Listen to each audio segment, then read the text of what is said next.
Well, tell me a little bit about your start, because you started sort of at the birthplace. Yeah.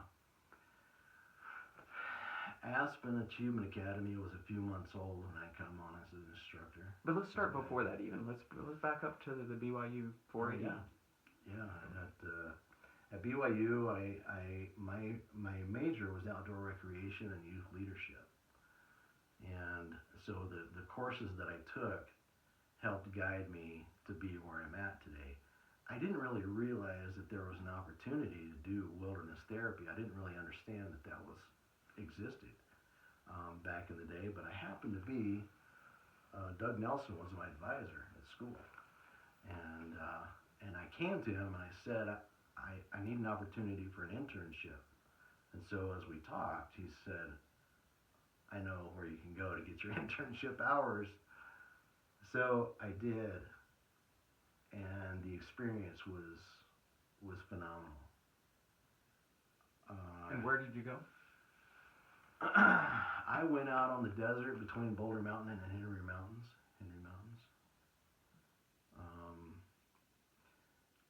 And as I remember the driver that was taking me out to the field, we drove to an overlook. I think it's Highway 12 between Torrey and Boulder, Utah. Mm-hmm. I might be mistaken on that number, but anyway, there's an overlook there where you can get out and look over the Capitol Reef Park, mm-hmm. and out to the Henry Mountains. And that's Larb Hollow. It's the best place to watch the sunrise. That's exactly right. Maybe in the world. That's right where it is. So I stood at Larb Hollow, and of course, being brand new to wilderness, I looked out there. I saw the mountains, and I saw some trees, and I saw rocks and sticks, and that was about it. I had a profound experience about a year later when I went to the same overlook, and I stood there at Larb Hollow, and I looked out over Capitol Reef Park and off the east side of Boulder Mountain and onto the Henry Mountains, and I saw musical instruments, I saw traps, I saw cordage, I saw tools, I saw food and animals and all the flora and fauna that are a part of that became a part of me, and I saw healing that wasn't there a year before.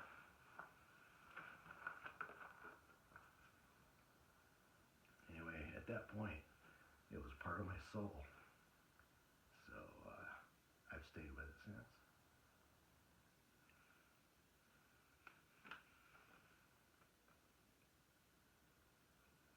Sorry. No. Yeah, and you and I have that place in common, because that's my place too. That's it. And you and I aren't the only ones. How many thousands of people have gone through that area? Yeah.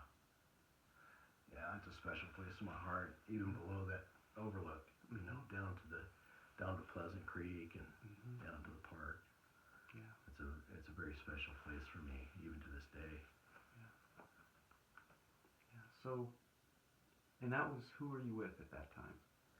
I was with Aspen Achievement Academy. Yeah. Back then it was called the Wilderness Academy. Mm-hmm. And Madolyn Liebing had written the staff manual for that program. And as part of the content, she actually used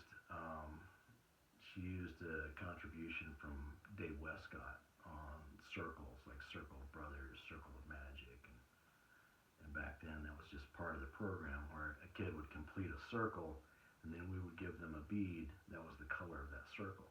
Mm-hmm. And anyway, it was a good concept. Yeah. Dave says that he worked on that with David Holliday. Is that right? Yeah, and they put that together. Yeah. Yeah. So. Yeah, and Maddie's handprint's up in here. That's right. She's the last one on the wall over there. Yeah. Can you talk a little bit about the Kiva that we're in, because this is a special place, and right. Why it's here and what it does. Sure. In 2002, I was at work in Enterprise, and I was walking down the hall, and I had had just a good experience in the field, and it was very heartwarming. And I remember as I'm walking down the hall, the thought came to me that we heal families, and families are the basic brick of society. And as I thought of that, I thought we should recognize the people who put energy into getting this ball rolling for Wilderness. So at that point, I remembered back and dusted off the cobwebs of my memory of the names that I heard when I was first associated with wilderness therapy. And so that's, so in 2002, we actually bought the property that this is on. Red Cliff bought it, and I thought, well, let's have an open house and have an event to honor some of these people. To initiate it, I came up with 5 names. Now, there are more. There are people who had influence on these guys and their concepts. Again, we can trace that all the way back to the Old Testament. But the people that I knew that were still around that I felt that we could honor were these 5. So initially we invited these 5 here for the original, what I call Clan of the Hand. Hand meaning there are 5 members, 5 members of the hand. So as we look at these blocks here, this is Larry Dean Olson, Ezekiel Sanchez, and Doug Nelson, and Larry Wells, and David Wescott. So we built this Kiva to honor those people that made contributions over the years. We also built it. I mean, we programmatically use this as a ceremonial place. People watching this probably won't be able to get a sense of it, but standing here, you're on sacred ground.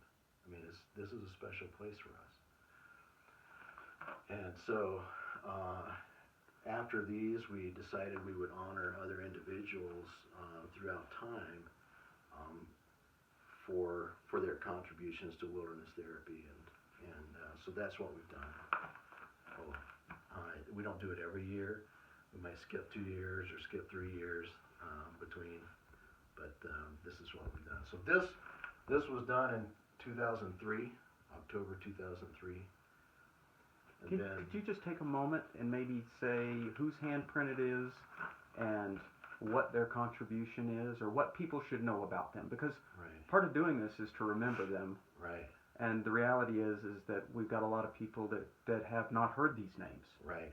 Or that don't know them and have not had an opportunity to sit around a campfire with them. Right.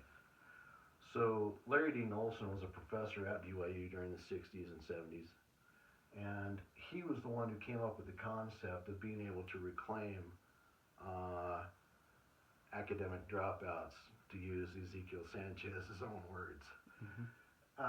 And so by using the wilderness to help with that process. And so he came up with what later became the Rec Management 480 class, and with approval from deans of the college and things like that, so that he began taking students that were struggling in school out to the wilderness, giving them a wilderness experience. So we honor him for his vision to use wilderness to heal and to help people see their potential, which we still do today. Mm-hmm. And then Ezekiel Sanchez happened to be one of his first students in that first class that he took out. And then Ezekiel became one of the people that managed that program as they did it over and over again. Doug Nelson also came along. He was a field director for that rec management class, and he was of course my professor at BYU, but he helped start the Challenger program, which had quite a bit of success there. Things weren't going the way he'd hoped or planned, and so he kind of extracted himself from that program and got in with some good people, including Keith Hooker, and started up the Wilderness Academy, which is where I come in the picture. Mm-hmm. The Wilderness Academy, which was the first licensed program in the state of Utah. Mm-hmm. Licensed wilderness therapy program.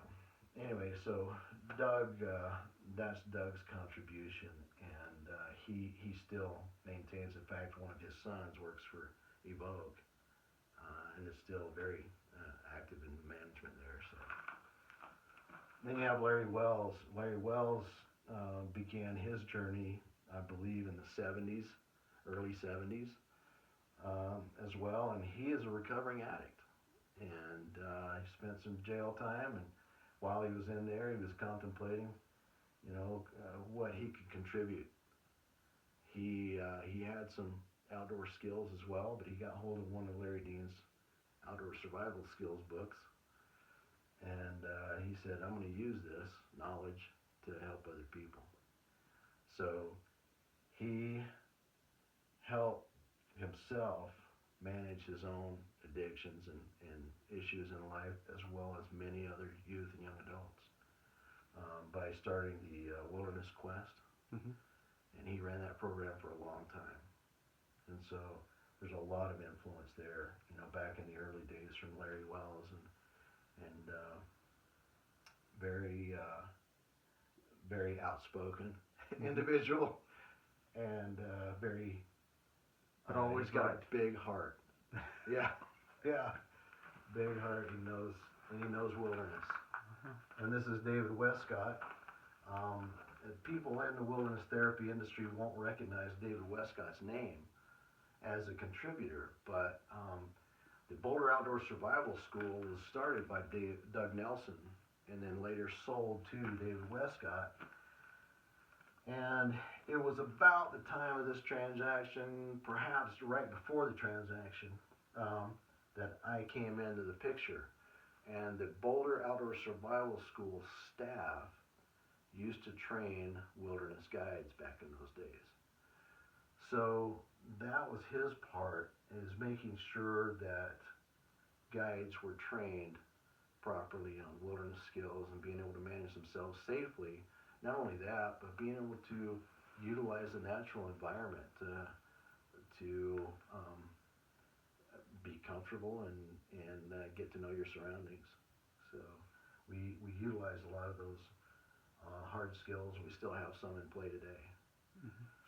Not near as many as if you go to a backtracks gathering, a rabbit stick or a winter count or something like that. But anyway, that's the original 5. They came with their wives that night in October 2003, and we honored them and their contribution to wilderness therapy at that time.